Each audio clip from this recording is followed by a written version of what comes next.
morning. We're currently on the road on the freeway, en route. So this is kind of the time we had, and we're going to be doing a little episode from the car this week, because why not? We look like we're vlogging our trip or something, but... So we're going to get into expectations side of the honeymoon today, and something, I don't know if I've said this quote before, but I really love it, from one of our mentors, is you don't know what expectations you have until they're not met. And so that's something that seems very applicable to me personally, and definitely towards the honeymoon. But I think that we did a pretty good job of kind of discussing what was going to happen, trying not to turn it into this crazy like fantasy dream, but being more realistic about it. And I think that that was a really helpful thing for me personally. So yeah, you want to kind of give some context?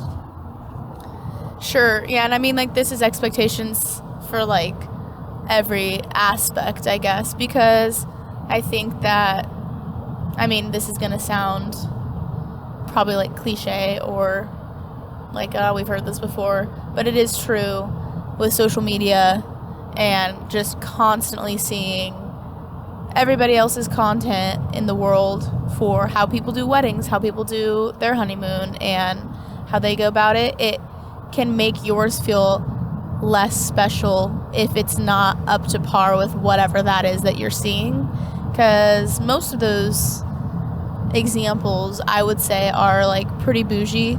Yeah, extreme. Yeah, than the average person. And so, and as well as it being 2020 at the time, we didn't really have an opportunity to have a like up to par honeymoon. I don't know, you know, so for us it was about being more realistic. And it also, I think I've mentioned this before in regards to the wedding, I don't know, but it stripped down everything about like a wedding and honeymoon that shouldn't matter and made it about what really matters, and that was like the marriage and being together and Nick and I. So in some ways that was really positive, but in other ways that's hard, and it was hard because we had ideas of what we wanted to do for our honeymoon and how we envisioned it going, and it really didn't go any of the ways we envisioned. And I'm not saying that because it was bad, it just was different. So in regards to our relationship, it was important for us to discuss expectations when it came to intimacy, because some of that part of our physical relationship was going to be new, and I think it was kind of to prevent disappointment or prevent feeling like failure, because like any good thing, it takes work. One of the harder parts for me, which we kind of touched on last episode, was I sort of had this expectation of the honeymoon being like really smooth, and that wasn't necessarily the case. I mean, right off the bat, that like $70 taxi ride just really hurt me. But other aspects of it, like I always assumed and like heard of honeymoons as like somewhat of a tropical getaway. I mean, being from like the West Coast and kind of maturing into adulthood, mostly in Oregon, everyone that I've met and all the weddings that I've gone to because of like Brooklyn and her friends, most of those people have either like gone to somewhere that's a little more exotic, or they've like gone out of the country, whatever that might be. And so for us, I was like, cool, you know, like we could go to Mexico or something. And we ended up having to go to a resort in Scottsdale, Arizona, just because that's what was available and that's what was within our budget with COVID restrictions.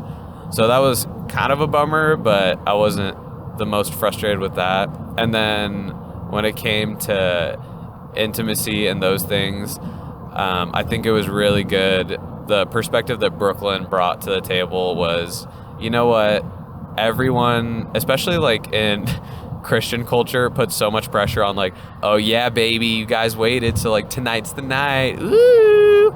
And like everyone in the bridal party and like all the groomsmen are like, oh yeah, baby, like so happy for you, so like excited for you.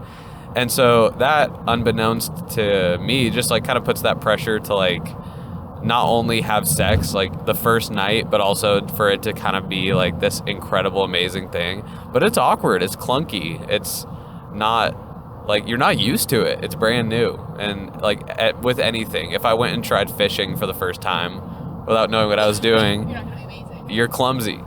So even like the first night of our honeymoon, we got back to our hotel How much are we sharing? at like, I don't even know, close to 1 o'clock, yeah. 12:30. So it was already pretty late, and you know, it just wasn't necessarily the best, and that was kind of like a disappointment, even though we had been talking about it leading up to that point. And I won't go into like super nitty gritty, but I mean, things happened, but yeah, it was a low pressure night. Meaning, like, we took the pressure off the situation and just kind of, like, enjoyed each other. Exactly. So that was good. Yeah, kind of to piggyback on what Nick touched on, there is definitely a difference when it comes to young Christian couples who have waited and what honeymoon expectations look like. And there's this kind of conversation around, amping up this, like, moment. Which there's excitement to that, and it also is not a great thing because, like he said, that's normally not how life goes in general. It's not like something it clicks and is great right off the bat always. So I think we were almost overly realistic. Well, Nick was realistic but very excited about just everything in marriage. And I wasn't not excited, but I think I was like a little extreme in being realistic, that I almost didn't even let myself enjoy certain things because I was prepping for maybe disappointment. So in the honeymoon and even beyond, like the wedding and in your marriage and in every aspect, whether it's finances or your sex life or whatever that is, we are huge believers in discussing the ins and outs of both of your expectations before getting married because it will just relieve a lot of and prevent probably a lot of not super fun conversations after the fact, which still happen. Like Nick said, we sometimes don't know our expectations until we're disappointed and we realized we had an expectation with whatever thing. Whether it's a Friday night and Nick's like, hey, I'm going to play basketball with the boys, and then I realize, oh, I'm bummed because I thought we were having dinner together, but I never said that, so I can't hold him to that expectation, right? So that's an example of not realizing I had one until it happened. But definitely doing the best you can with what you do know about your own standards before is just great, because I mean nothing was off the table for us. So I will say, like, although specifically in our like physical relationship there was like new aspects to that, because nothing was off the table, we were like overly comfortable with each other, and so we at least had that going. Like it wasn't uncomfortable in ways that maybe people would assume, because we were like very comfortable with each other, and it wasn't like we did the whole 0 to 100 thing. Sorry, mom and dad. So anyway, that kind of reminds me, something that I know is kind of a fairly prominent attitude in like dating culture is the idea of like getting as close and as intimate with someone as possible before deciding to get married, and almost like using things that you don't like about someone else or where they don't meet your expectations as like red flags. Like I've heard certain people I've talked to who I love dearly say things like, you know, I got to make sure that like the sex is good, or I got to make sure that we can like live together. Yeah, I got to make sure that we can like coexist in the same space together before I get married. And I think those are good things. Like at the heart, like you do want to have that intimacy and that chemistry, but you can find those things out in other ways than just like having sex with someone and living with someone. And also, I also don't think test driving all of those things and it going perfectly is the sign that it's right. And I also don't think test driving and it not going perfectly is the sign that it's not right. Like, the thing that makes a marriage and a relationship work isn't the test drive. Like, it's the commitment to one another to say, I love you, which also is a choice. I'm not always going to have these feelings that happen early on in a typical relationship. But because I'm choosing to love you and making this commitment to you, there's a loyalty in that, there's a faithfulness in that. And so I'm going to choose to walk through what might not be fun and what might be hard. And honestly, people are like, oh, is it really hard since you guys didn't live together before and all these things? And I'm like, no, it's actually not. And I wonder, like, what it was we would have even, like, needed to know before. Like, what kind of clarity would I have gotten if we had lived together before? I don't know. I can't say. But now, being married and living together and having all the things, it was great. It was fine. Like, it wasn't a shock, and for our experience, it wasn't something where we were like, we missed out because we didn't do this beforehand.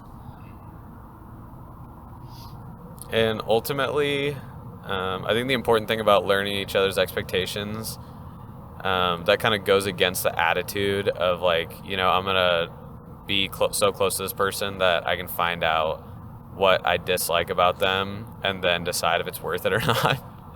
I think that for me, it was more so I want to get really close to Brooklyn so I can understand the ways that she functions and operates, and then I can look at my own expectations and figure out which of those are selfish and which of those are like a part of me in like a wholesome and a good way, and then learn how to love Brooklyn through that and what parts of myself I need to change and grow in so that we can love each other well and live well and be a team. Because ultimately, my expectations are a good thing, but it's not all about me. And so stepping into marriage, it's more so like, how do I shape and how do I grow to be better for Brooklyn? Because ultimately my goal is to love Brooklyn and to be loved, but loving her always comes first, and she's always my priority. I think a big way, I kind of mentioned this in how we see things online, how other people do things, but a big part of not falling to unrealistic expectations is being careful to not compare just to everybody else's experiences and how they do things. And I think, like, that goes for a lot, not just this topic, but comparison just steals joy. And when you're comparing to the people around you, it's very difficult then to be genuinely happy for other people. You're just always thinking about, oh, well, if they have that or they were able to do that, then it instantly becomes selfish because we turn the focus towards us and go, well, I want that. Well, I wish I could do that. And it kind of makes it this nasty, icky thing. And then we're not genuinely happy and supportive for other people. We're just bitter and upset that they seemingly have something that we didn't have, which results in, not being excited and able to be joyful about what you have, what you get to do. And so I'm obviously a human, so I definitely still struggle with that, and struggled with that off and on in our engagement, just feeling like this is so unfair that COVID happens to be affecting the 1 year that I happen to be getting married. I've waited for this all my life, and now here we are, and I feel like I'm missing out on so much that I planned on doing, and it just doesn't feel fair. And why does this person get to have that and I don't? Like, I struggled with those thoughts and those feelings, and those were valid because that was what I was walking through. But I couldn't sit in that because it would have stole the joy from the whole wedding, from the whole honeymoon. And I think that would have been a bigger bummer and more of a regret in the end, because I don't look back and like regret that we got married in 2020 and wish that we would have waited in order for everything to be like different. Instead, I look back and I'm thankful that I was able to see it then and go, okay, I need to appreciate and feel honored that like my parents are doing everything they can to make this a beautiful day and a beautiful experience for Nick and I, and that our families are coming around us and love us and support us, that we love each other and want to be married. Like, I want to be thankful for all those things that really matter, not the like details of the vacation we get to take or the details of the extravagant wedding we get to put on or not put on. Like, because while those are fun things, they're not the things that matter and like hold rich meaning like moving forward. So again, those details aren't the things that keep a marriage going. And so yeah, I look back and I go, you know what? I wish I could have had more people at the wedding. That was a bummer. But really outside of that, like, our wedding was perfect. It was so beautiful. My mom used to decorate weddings and just has a great vision for those things. It's extremely organized. And in my experience, I was really thankful, and it was awesome getting to have her kind of in charge of the decor, because I told her what I envisioned and what I wanted. Also, my mom is very in tune to, like, not to sound funny, but is like, she's very in tune to what's trendy and very in tune to understanding what I was wanting. It wasn't like, oh, okay, sounds good, let me like now make this my own thing, and then it was weird or whatever. I completely was able to trust her. Therefore, it was a less stressful experience for me, because I was like, oh, my mom's got it. Like, we've talked about it, and now I get to just like enjoy the months leading up to the wedding. Like, I don't have to stress around it. And everybody has different experiences. Everybody has different involvement with family, so I get that. But I was very blessed to have that as a part of my wedding, because it was gorgeous. My mom did not miss a detail. Like, holy cow. So I joked with her just the other day, actually. I said to her, I don't think there's been a more beautiful wedding in Oregon since that day. And she was like, very funny. But like, literally, that's how I always think about it. Just every detail was stunning, just more than I could have asked for. And those are the things that I get to remember and look back on. So, and now, you know, like, all the honeymoon dysfunction we get to laugh about. And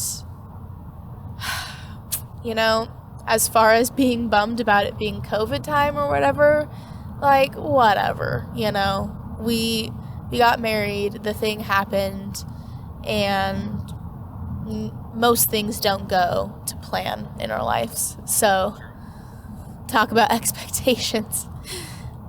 I think that there is contexts in which having healthy expectations is really good and necessary, and it's good for setting boundaries in your own well-being. And the first example that comes to mind is like in our jobs. It's a good thing to have healthy expectations in a workplace and to stand up for yourself when those things aren't happening. And then there's other things in life where it's like Nick was saying, is this just selfish? Like, does this really matter? And life is a lot more freeing when we let those ones go. One thing that I will say is that I was not let down with my expectations for marriage, because marriage has been amazing. I absolutely love it. It's the best decision I've ever made and will ever make. Besides following Jesus, I think that that's always got to come first. Or I know that's always got to come first. But definitely all of the expectations and pressure around the wedding and whatnot, all of that feels like nonsense now that we've been married, and I've just been enjoying the kind of blessing of what it's like to be married to your best friend and someone who genuinely loves you and supports you, and just doing life together. Doing life together is so much better than doing it alone. I'd love to do another episode maybe on the topic of contentment, which I think plays kind of closely into this as well, but In the words of J. Cole, I'll give you a quick thought. No such thing as a life that's better than yours. So, you know, just really cherish and love what you have. And if you're going to get married, you know, enjoy your wedding, love it for what it is. And yeah, we'll catch you next time.